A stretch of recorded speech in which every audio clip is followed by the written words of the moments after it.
Hello, welcome to the RC block. I'm Jamie Nitro, and this is my Howin L6 engine. I've gone and ran about a gallon of gas through it, so this is a teardown, my 1 gallon teardown mark. And what I like to do after I build an engine, and this is ever since I've started building engines, is I like to tear down an engine after a couple hours of running, make sure that I didn't forget to tighten any captures, anything like that. Uh, Same thing with this engine. I did a tear down after a couple hours, and I found that one of the captures was finger loose. It didn't loosen off, but it was finger loose. So I cleaned it out, re-Loctited it, and now everything is good. So what I'm going to talk about tonight with this video is just the overall quality of the engine, how all the parts look, how the engine looks after running for close to 10 hours now, uh, running a gallon of gas through it, and just kind of just go over it. One of the things that I have noticed on this engine though, uh, is that this water pump hasn't worked for me. It hasn't produced very much flow. I mean, it does work. It's just on a scale of 1 to 10, I would rate it at 1, being that even after I did a bunch of modifications to make it more efficient, I was still getting droplets of water coming in my reservoir tank. So not very much flow, no flow, I would consider. So I've just gone and I don't know if I have a defective water pump or not, but I'm just not screwing around, and I've gone and put a external pump. So for 15 bucks on Amazon, you can easily get a little 6-volt pump that will run the coolant through this engine with no problem. And that's what I've been doing, and I've been having success running it for long periods now that I can keep it cool. So the other thing I'd like to point out with this that I've noticed is it's got a really good oil pump. The oil pump runs a gear drive type oil pump, and it has really good suction. So much I don't even have to prime it, nothing. Now in this engine, sorry, just to finish off with the pump. Now I did notice that the main gear here is kind of sticking out a bit, and I don't know if I'll be able to get that in on the camera. I'd have to eye it up pretty close there for you guys to be able to see, but it's sticking out like a hair past the wall or the body of the pump. So I'm actually going to take this gear out before I reassemble everything and just lap it down. Maybe a thou. I'll try just a thou down just to see how it goes after a couple more hours. The other thing too is because it's sticking, it's a little bit past the housing there. I did notice a little bit of wear on my plate. Now, it's not a lot of wear. So what I'm going to do is I'm going to take this plate and I'm going to polish that so it looks brand new again, and get that out of there. And then that way when I do disassemble that plate next time, I can see if any of what I've done has made a difference at all. Now, as far as wear with this engine, I haven't noticed yet anything that is standing out, anything that is saying it wears easier than the rest, that it's a failure point. I haven't seen anything on this engine that would suggest that at all. In fact, this engine looks brand new after running it for so long already. Inside, no rust. Now what I've done is I've lapped the bottom of this block so that I could get rid of the blue anodizing. What I find is this blue anodizing is porous, and for the Teflon seals are so thin, they don't have any squash at all in the seal, and oil is allowed to pass through there. Now with lapping the bottom of the block here, I have found that has not leaking anymore. Also, I've found that the front was leaking too, but I've been able to fix that. Now the weird thing about this motor is they put a gasket here on this one side, but what they didn't do is they didn't add a bit of material on the bottom on this side. So when you go to tighten everything down, it causes the plate to kind of shift, maybe a degree, but that degree still adds wear. It still adds friction to the crankshaft. So what I've done is added shims that are same thickness as the gasket, just to level this off. And as soon as I put it together, I noticed a huge difference. Oop, dropped one of my lifter pins. I noticed a huge difference with how easy the crankshaft was to spin on this engine here.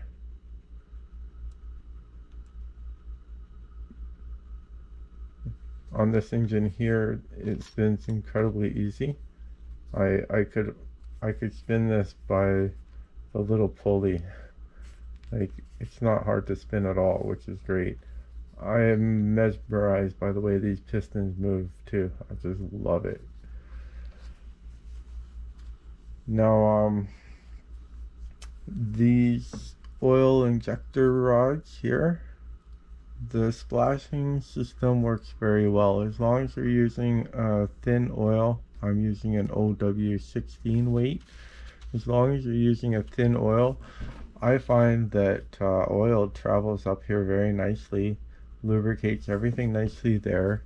It actually goes up into the top here, all the way up through here, and it does such a wonderful job that it is actually splashing around up in the valve covers. You can see it's a little bit brown there from the oil splashing around up in there. So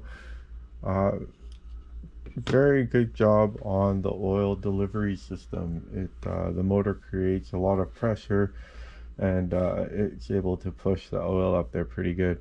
Now, one of the problems with the motor creating so much pressure is that it can blow gaskets. And one of the things about this engine,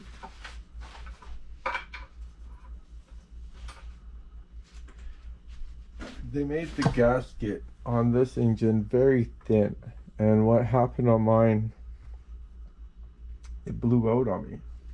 And in blowing out, all that happens is the pressure, instead of going up into the top of the engine, it just comes out, all that oil comes out here. So I think that's why you're seeing a lot of videos of people with oil covered Howin engines, because their head gaskets are blowing out.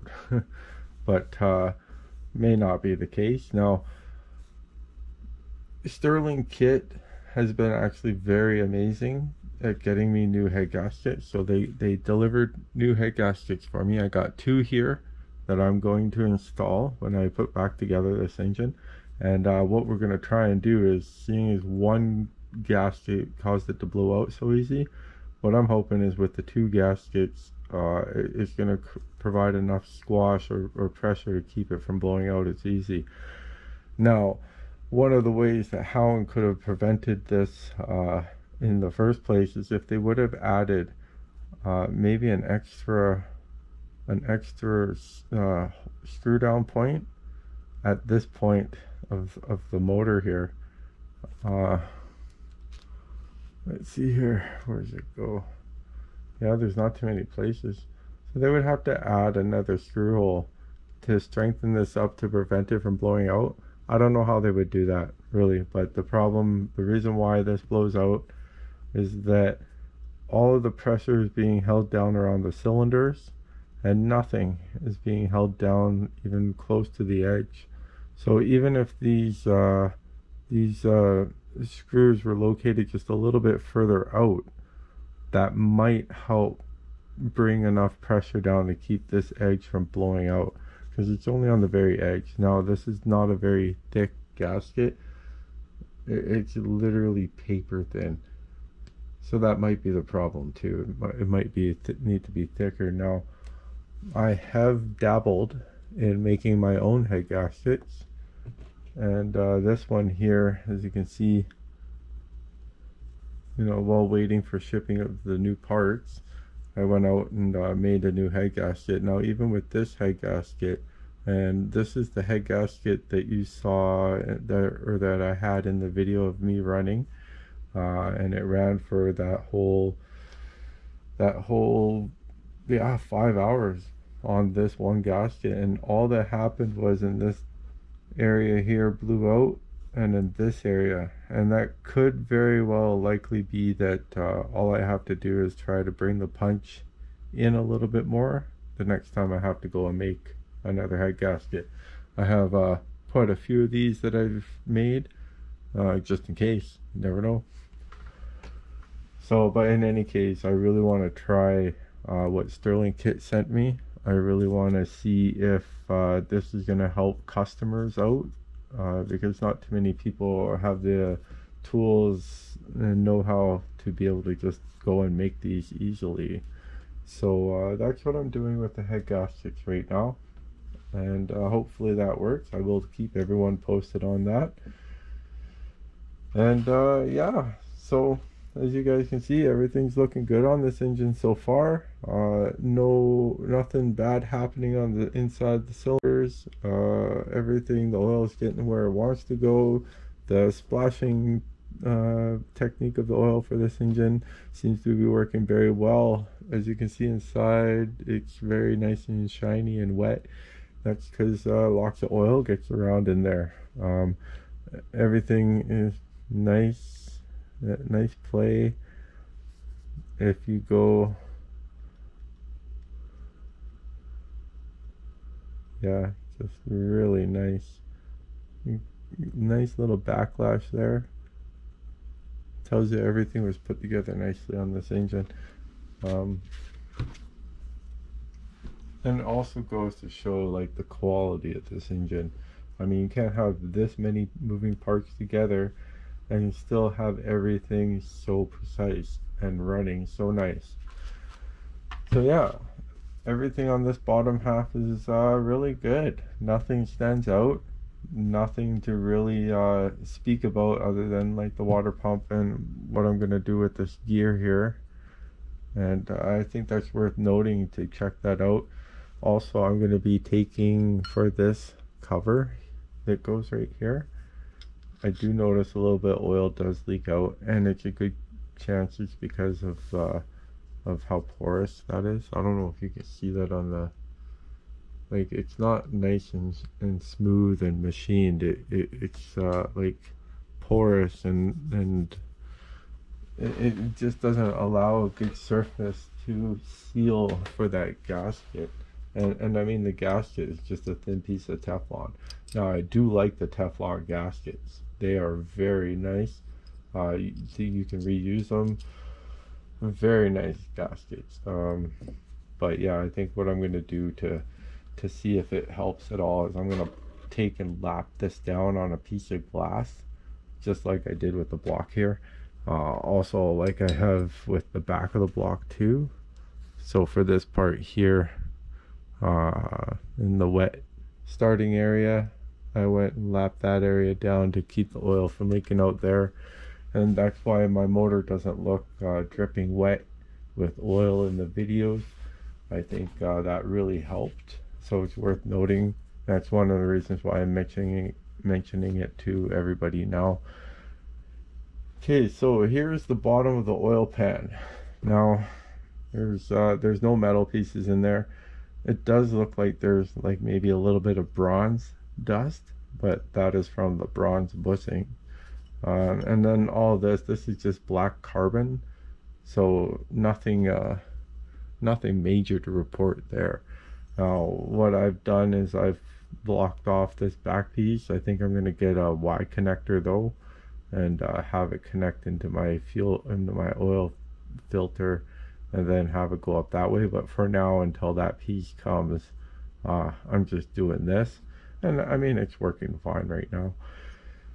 On the back end of this though, I have that blocked off, and now that I have it out of the chassis, you can see I just have a little nipple on here, so I can pull that off, take my syringe, add 7 milliliters of oil to the back end here, and that keeps it up, you know, just a little bit, not too much, and that is keeping my starter dry. Now my starter is not getting all wet. I've had to replace the starter on this because so much oil was being picked up by the motor in this area as they're starting, that that oil was coming into the motor itself and just drenching it, and of course it shorted it out. Anyway, I've gone to a brushless motor. The brushless motor has more torque on the Outrunner style motor, and that's why I chose this one. Now this is 1100 kV. It does pretty good, but I think if I was to do again, I would probably put around 1900 for kV rating on a 480 size type motor. Even more if you want, but you know, if you go with a higher kV rating, you're also losing torque, so you got to remember that too. Can't have everything. Okay, so here we have the cylinder head. Now, instead of taking all my valves apart and then having to go through the whole process of checking my travel and adjusting it, and then going through and then double checking it, it is time consuming. So I've gone and found a way of just you know, loosening off bit by bit. I've gotten so good, I'm using 2 hands now, and I'm doing a bit by bit until it comes off, and I'll put it back on that way as well. And it seems to be a little more easier that way. I don't lose my settings here, because once I take all of these valves apart, then it's like I'm starting fresh again, you know. And instead of having to do that, this way everything is together. When I go and put it back on the engine, there's not going to be any surprises if it's going to run or not. I've gone through everything inside of my cylinder head. I've checked all my valves. They all are working nicely. They all are smooth. I'm not getting any weird noises, no stickiness, nothing. I did notice that when you look inside, you do see there could have been a bit better job of porting the inside, and maybe that's something that Howin can look at the next time they do a production run of these engines, but just maybe doing a better job porting inside, and it'll definitely help this engine get a better fuel flow, and it'll help for your carburetor settings. I haven't had any problems with leaking spark plugs or anything. Nope, everything's been good. I haven't had any coolant leaking. The cooling system in this motor is phenomenal. I love how it goes through the cylinder head. I love how it goes around all of the cylinders. It's really nice, and it keeps the engine really cool. So that's awesome. Nothing really to report in the back here. This is eventually going to go away anyway, because how are you going to run this engine on a model when you have that covering it? Now, I don't know if they have plans on making a transmission that is going to go into this little channel on the dry shaft and that, and fit in and mate up. That would be cool. I wish they would hurry up and get some information out here, because I'm getting to a point where I'm ready to install a clutch on here.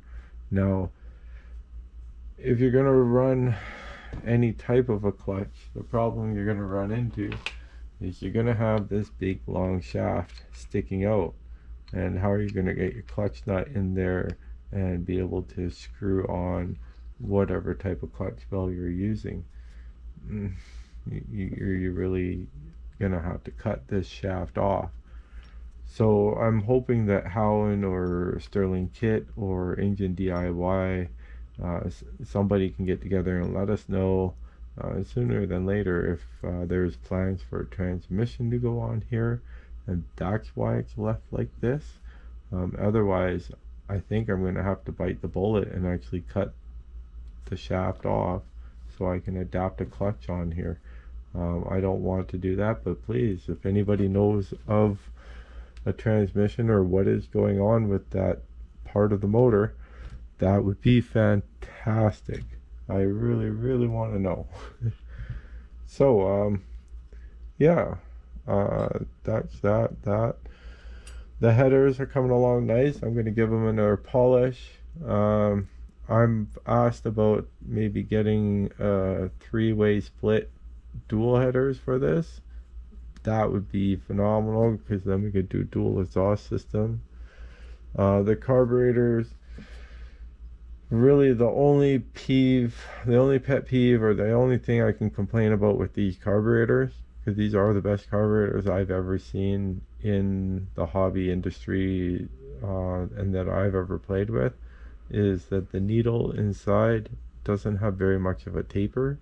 And with my experience, there's you know, usually a bit more of a taper to give a better range of throttle.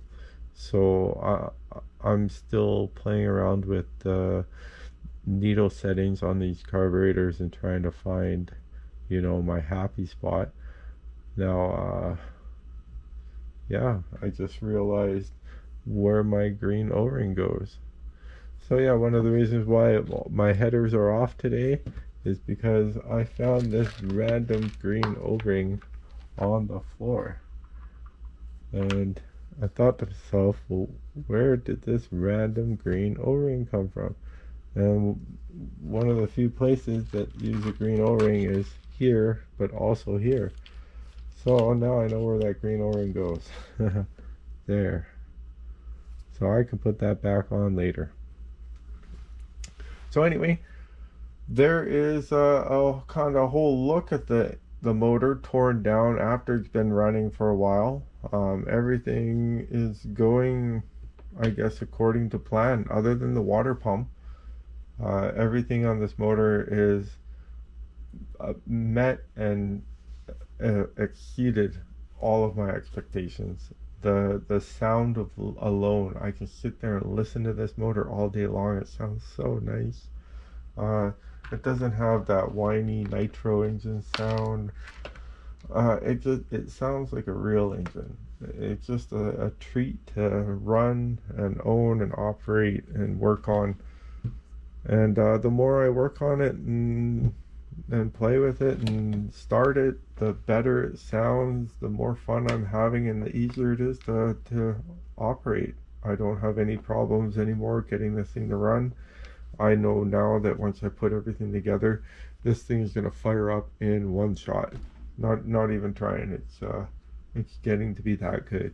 So yeah, keep following my videos. Please like and subscribe.